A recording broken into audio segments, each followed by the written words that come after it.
Hello students, talent classes के इस YouTube channel पर आप सभी का स्वागत है। पिछले क्लास में जब हमने क्लास 10 का फिजिक्स पढ़ा रहा था तो उसमें ओम का नियम क्या होता है और साथ ही साथ प्रतिरोधों का श्रेणी क्रम संयोजन क्या है और इसके लिए हमने व्यंजक प्राप्त कर लिया था। आज हम ओम का नियम का एक प्रयोग का वर्णन करेंगे और उसको सत्यापन के लिए दिखाएंगे कैसे इसको सत्यापित करेंगे और साथ ही साथ प्रतिरोधों का समांतर क्रम श्रेणी क्या होता है और उसके लिए भी व्यंजक प्राप्त करेंगे। आइए यहाँ पे ये दोनों क्वेश्चन जो है लॉन्ग क्वेश्चन आप में पूछे जाएंगे। ठीक है, आइए यहाँ पे क्वेश्चन को सबसे पहले लिखते हैं। ओम का नियम, ओम का नियम को लिखे लिखे तथा तथा इसे प्रयोग द्वारा सत्यापित करें या वर्णन करें, सत्यापित करें। ये क्वेश्चन हो गया। ओम के नियम को लिखें, ओम के नियम को लिखें तथा इसे प्रयोग द्वारा सत्यापित करें। तो सबसे पहले यहां पे क्या लिखेंगे, इसके जब आंसर लिखना होगा तो क्या लिखेंगे, ओम का नियम को लिखना होगा। ओम का नियम, ओम का नियम क्या होता है, पिछले क्लास में हमने बताया था किसी निश्चित ताप पर किसी चालक पदार्थ के सिरों के बीच का विभवांतर उसमें प्रवाहित धारा के समानुपाती होता है। आइए उसी को लिखना है। किसी निश्चित या नियत, किसी निश्चित ताप पर किसी चालक पदार्थ के, किसी चालक पदार्थ के सिरों के बीच का विभवांतर, सिरों के बीच का विभवांतर उसमें प्रवाहित धारा, उसमें प्रवाहित धारा के समानुपाती समानुपाती होता है। ठीक है, ये हो गया उनका नियम। मान लीजिए ये कोई चालक पदार्थ है, ये कोई AB चालक पदार्थ है, इसमें प्रवाहित धारा I है और A और B के बीच के सिरों का जो विभवांतर है V है। इसी बात को यहां पे लिखेंगे। क्या लिखेंगे, माना कि AB कोई चालक पदार्थ है, कोई चालक पदार्थ है।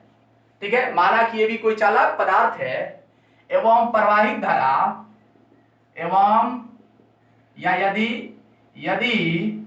प्रवाहित धारा I एवं सिरों के बीच का विभवांतर, एवं सिरों के बीच का विभवांतर भी हो, तब क्या होगा, यानी V समानुपाती क्या हो जाएगा, I हो जाएगा। यानी V समानुपाती I। यहां से क्या होगा, V इक्वल टू समानुपाती का सिंबल हटाएंगे तो कोई नियतांक लिखना पड़ेगा। यानी ये क्या हो जाएगा, IR, जहां R एक नियतांक है, एक नियतांक है जिसे चालक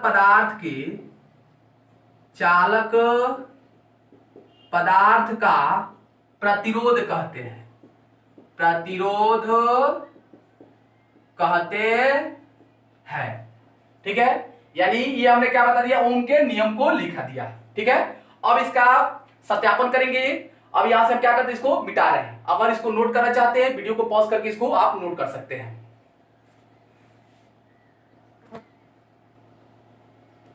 अब आइए यहां पे ओम का नियम, ओम के नियम का प्रायोगिक जांच करते हैं।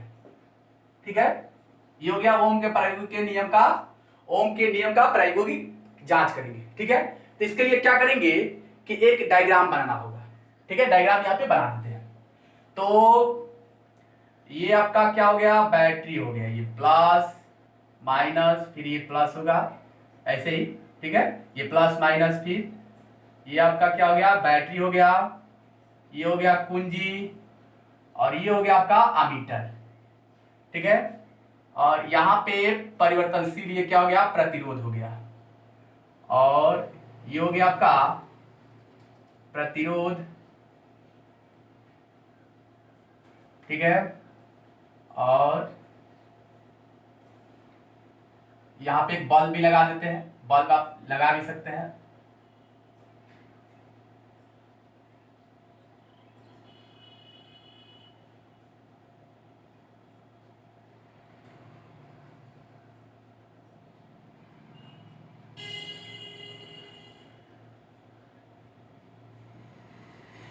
ये हो गया बल्ब।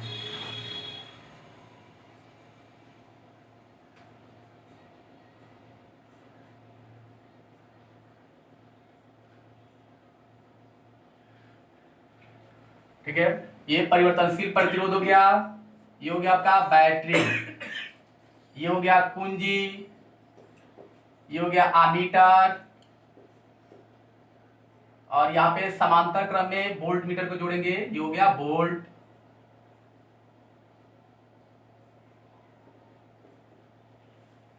ये हो गया आपका परिवर्तनशील प्रतिरोध है, ये बदलने वाला परिवर्तनशील प्रतिरोध।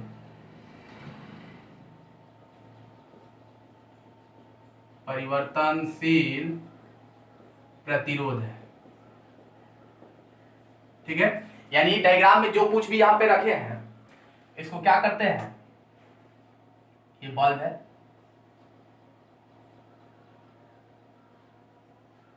ये हो गया बल्ब। यानी ये डायग्राम में जो कुछ भी दिखाए हैं उसको क्या करना, सबसे पहले यहाँ पे लिखना होता है।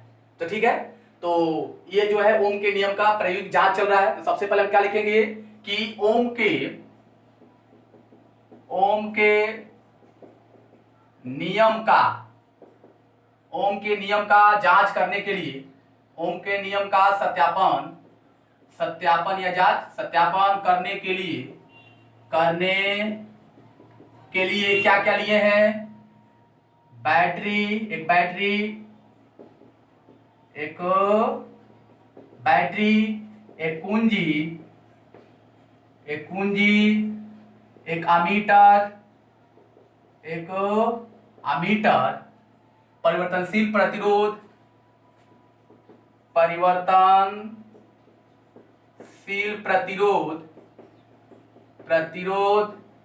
ठीक है, परिवर्तनशील प्रतिरोध तथा वोल्ट मीटर को समांतर क्रम में जोड़े हैं, समांतर क्रम में जोड़कर एक परिपथ बनाया जाता है, एक परिपथ तैयार किया जाता है।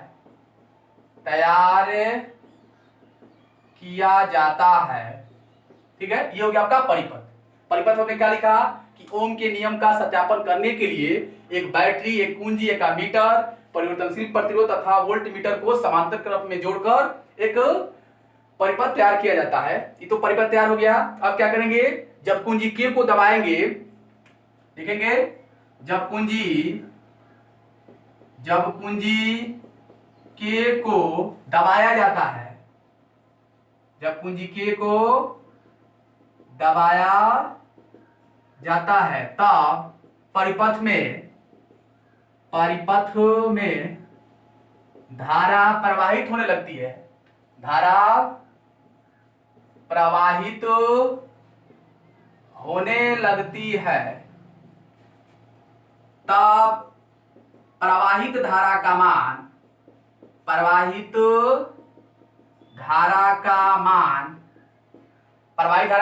एमीटर से तथा विभवांतर का मान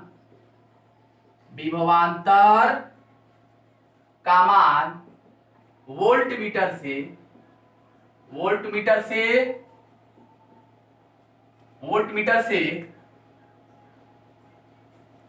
नोट कर लिया जाता है। ठीक है, प्रवाहित धारा का मान एमीटर से तथा विभवांतर का मान वोल्ट मीटर से लिख लिया जाता है, लिख लिया जाता है तथा परिवर्तनशील प्रतिरोध से परिवर्तनशील प्रतिरोध से धारा का मान बदलकर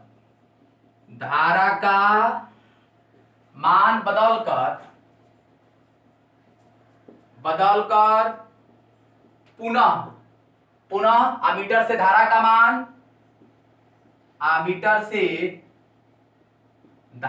का मान एवं वोल्टमीटर से विभवांतर का मान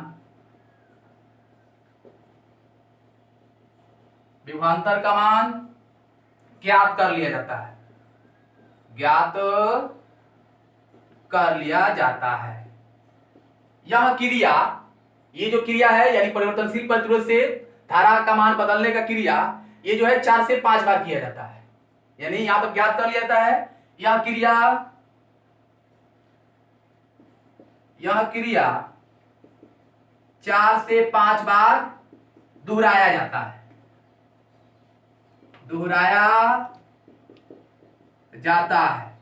ठीक है, दोहराया जाता है। तो हमने क्या बताया, ओम के नियम का सत्यापन करने के लिए एक बैटरी, एक कुंजी, एक अमीटर, परिवर्तनशील प्रतिरोध और वोल्टमीटर को समांतर क्रम में जोड़कर क्या किया जाता है, एक परिपथ तैयार किया जाता है।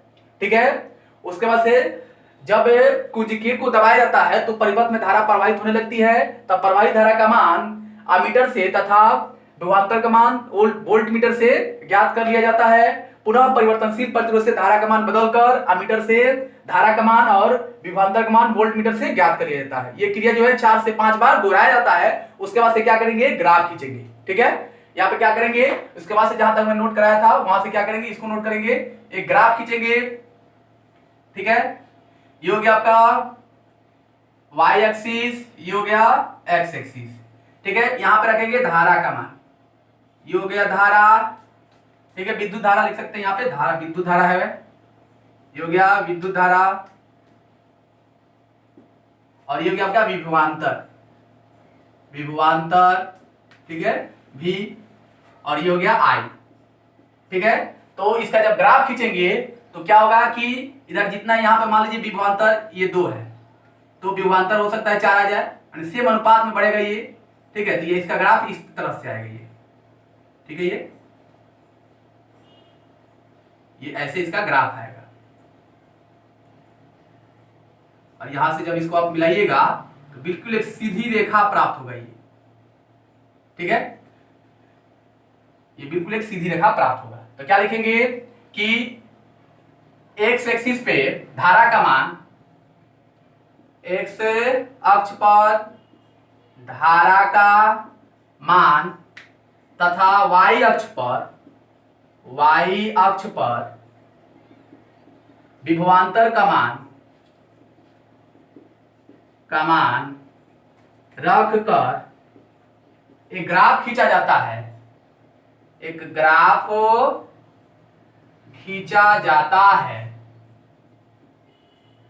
तब ग्राफ एक सीधी रेखा में प्राप्त होता है।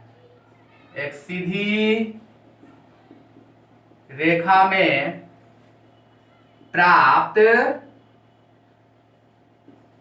होती है। इससे स्पष्ट होता है कि ओम का नियम सत्य है। ठीक है, ये हो गया ओम के नियम का प्रायोगिक जांच। ठीक है, एक बार फिर से हम बता दें कि ओम के नियम का प्रायोगिक जांच करने के लिए क्या करेंगे, एक बैटरी, एक कुंजी, एक अमीटर, परिवर्तनशील प्रतिरोध और वोल्टमीटर को समांतर क्रम में जोड़कर एक परिपथ तैयार कर लेंगे। उसके बाद से क्या लिखेंगे कि ओम के नियम को सत्यापित करने के लिए एक बैटरी, कुंजी, अमीटर, परिवर्तनशील प्रतिरोध और समांतर क्रम में वोल्टमीटर को जोड़कर एक परिपथ तैयार किया जाता है। जब कुंजी के को दबाया जाता है तो परिपथ में धारा प्रवाहित होने लगती है। तो प्रवाहित धारा का मान अमीटर से और विभवांतर का मान वोल्टमीटर से ज्ञात कर लिया जाता है। पुनः परिवर्तनशील प्रतिरोध से धारा का मान बदलकर अमीटर से धारा का मान, वोल्ट मीटर से विभवांतर का मान ज्ञात कर लिया जाता है। यह जो क्रिया 4 से 5 बार दोहराया जाता है और ये दोनों का विद्युत धारा का और विभवांतर का एक ग्राफ खींचा जाता है। तब क्या देखा जाता है कि ये जो दोनों का ग्राफ है एक सीधी रेखा में प्राप्त होती है। इससे स्पष्ट होता है कि उनका नियम सत्य है। तो अब हम बताने वाले हैं कि प्रतिरोधों का समांतर क्रम संयोजन क्या होता है। ठीक है, उसके बाद इसका व्यंजक प्राप्त करेंगे। आइए यहाँ पे सबसे पहले क्वेश्चन लिख देते हैं। कैसे क्वेश्चन पूछा जाएगा कि प्रतिरोधों का समांतर क्रम संयोजन क्या है। यहाँ पे एक छोटा सा क्वेश्चन कर देते हैं, उसके बाद इसका व्यंजक प्राप्त करेंगे। ठीक है, तो इसके आंसर में क्या लिखेंगे, सबसे पहले लिखेंगे प्रतिरोधों का समांतर क्रम संयोजन इसको अंडरलाइन करेंगे। लिखेंगे क्या, जब विभिन्न प्रतिरोधों का पहला छोर, जब विभिन्न यानी बहुत सारा प्रतिरोधों, जब विभिन्न प्रतिरोधों का पहला छोर एक बिंदु पर किसी एक बिंदु पर पहला छोर किसी एक बिंदु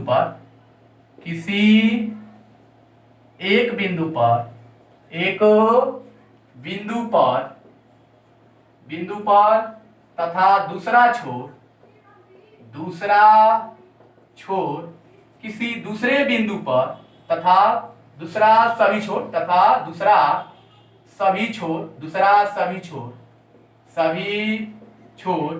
किसी दूसरे बिंदु पर जोड़ा जाए तब इस प्रकार के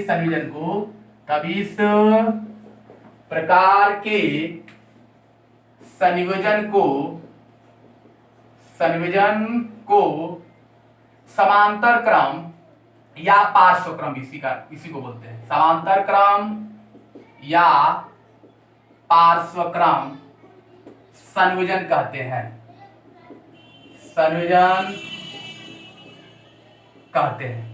हमने डिफिनेशन क्या लिखा, जब विभिन्न प्रतिरोधों का पहला छोर किसी एक बिंदु पर तथा दूसरा सभी छोर किसी दूसरे बिंदु पर जोड़ा जाए तब इस प्रकार के संयोजन को समांतर क्रम या पार्श्व क्रम संयोजन कहते हैं। इसका डायग्राम यहाँ पे बनाते हैं। मान लीजिए कि ये 3 प्रतिरोध है। ये पहला प्रतिरोध हो गया और ये ए बिंदु और बी बिंदु पर है, और जो दूसरा प्रतिरोध ये है ये बिल्कुल एक दूसरे के ये पैरेलल है, और ये भी कहाँ पे है, ए बिंदु और ये भी बी बिंदु पर ये जुड़े हुए हैं। और ये तीसरा प्रतिरोध इस तरीके से, ठीक है, ये 3 प्रतिरोध है और ये तीनों प्रतिरोध कहाँ जुड़े हुए हैं, ये तीनों का पहला जो छोर है ए बिंदु पर और ये दूसरा छोर बी बिंदु पर जोड़ा गया है, इसलिए इसको कौन से क्रम में संयोजन कहेंगे, समांतर क्रम संयोजन कहेंगे। ठीक है, अब इसके बाद से इसका क्या करेंगे कि हम इसका व्यंजक प्राप्त करेंगे। तो ये अगर मान लीजिए इसका नाम अगर रख दिया जाए, ये हो गया R1, इसको R2 कर देते हैं, ये हो गया R3, यानी 3 प्रतिरोध कहाँ है, एक दूसरे से ए और बी बिंदु पर जुड़े हुए हैं। अब इसका हम व्यंजक देखेंगे। तो आइए समांतर क्रम संयोजन के लिए व्यंजक प्राप्त करते हैं। तो क्वेश्चन यहां पे लिख देते हैं, प्रतिरोधों का समांतर क्रम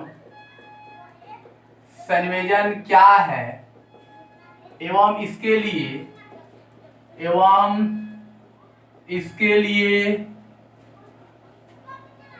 लिए सूत्र स्थापित करें या व्यंजक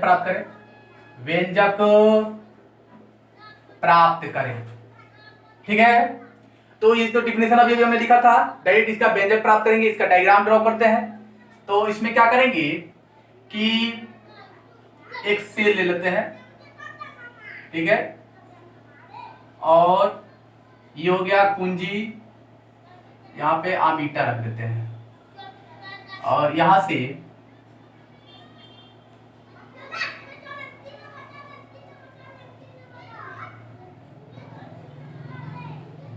ठीक है, ये ए बिंदु हो गया, ये बी बिंदु हो गया, ये पहला प्रतिरोध हो गया और दूसरा प्रतिरोध इसके समांतर यहाँ पे जोड़ देते हैं, और ये तीसरा प्रतिरोध हो गया। ठीक है, मान लीजिए कि धारा जो है ऐसे चल रहा है,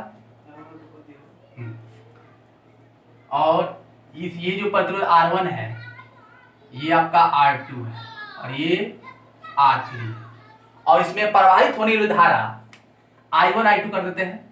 ये I1 हो गया, ये I2 और ये I3। देखिए, ठीक है, तो सबसे पहले ये जो डायग्राम बनाया है इसको यहाँ पे लिख लेते हैं। ठीक है, और ये जो है ये बिंदु को यहाँ पे, हाँ ठीक है, ये हो गया, ये B हो गया। यहाँ पे इसको लिखते हैं। लिखेंगे क्या कि माना कि R1 R2 और R3 प्रतिरोध के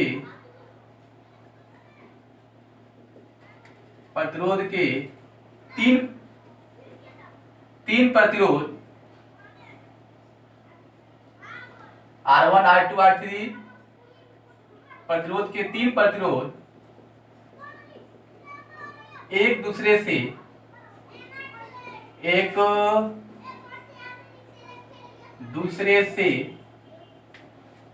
A एवं B बिंदु पर समांतर क्रम में जुड़े हुए हैं। समांतर क्रम में एक दूसरे से जुड़े हुए हैं, एक दूसरे से जुड़े हुए हैं। इसमें प्रवाहित धारा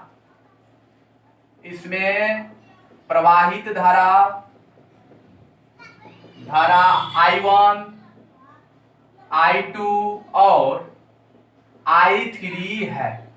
ठीक है, इसमें प्रवाहित धारा क्या है? I1 I2 I3 है। और मुख्य धारा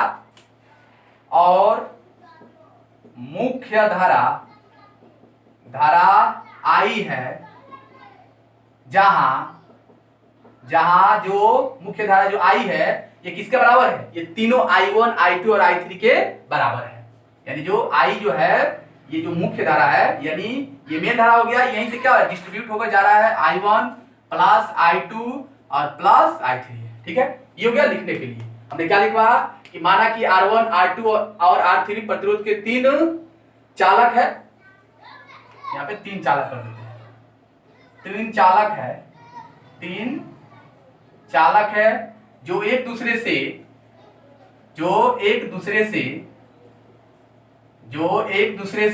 A एवं B बिंदु पर समांतर क्रम में, तीन चालक है जो एक दूसरे से A एवं B बिंदु पर समांतर क्रम में जुड़े हुए हैं। R1 R2 R3 प्रतिरोध के तीन चालक है जो एक दूसरे से चालक है। ठीक है,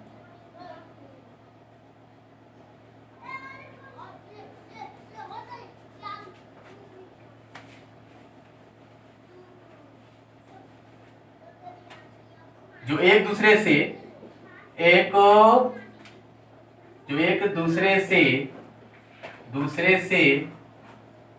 A एवं B बिंदु पर जुड़े हुए हैं। ठीक है, और इसमें प्रवाहित धारा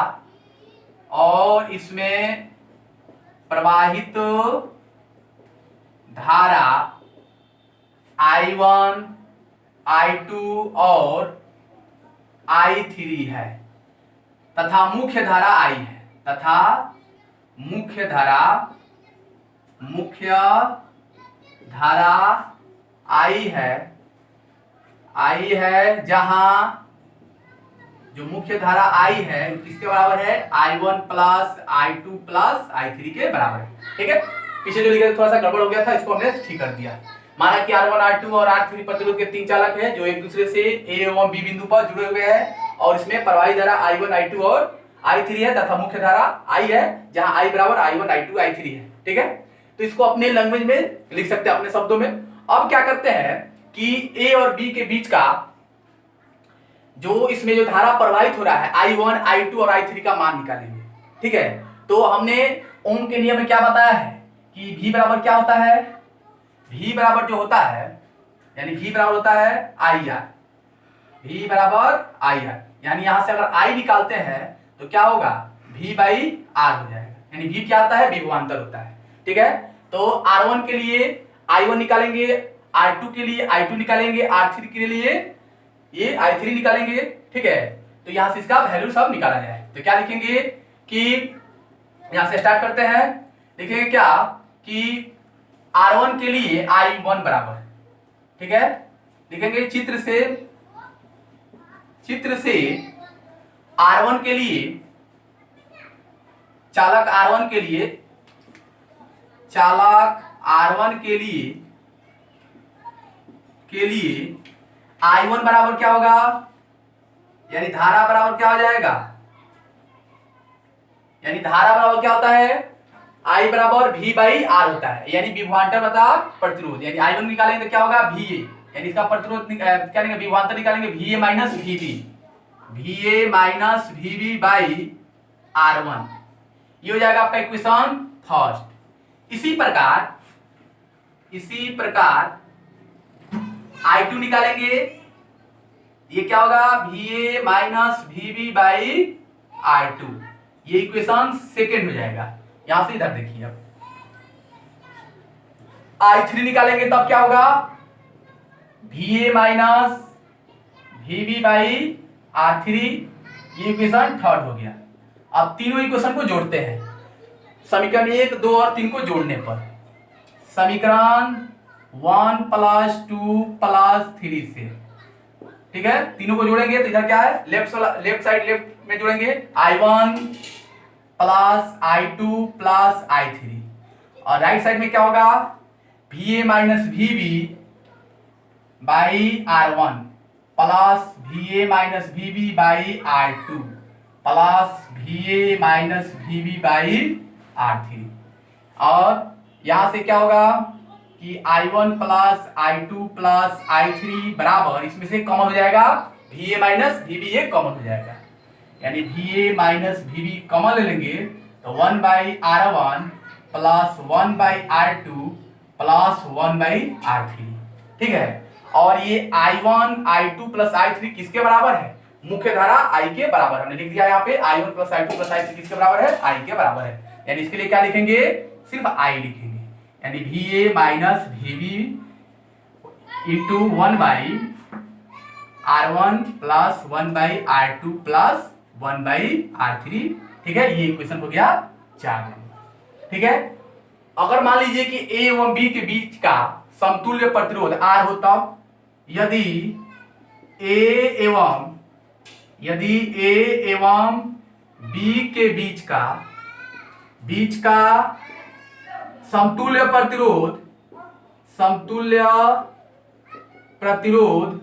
R हो, तब इसका I निकालेंगे तो क्या होगा, I यानी A और B के बीच का जो प्रतिरोध निकालेंगे और उसका समतुल्य प्रतिरोध क्या है, R है, यानी VA minus VB by R हो जाएगा, ये इक्वेशन फिफ्थ हो जाएगा।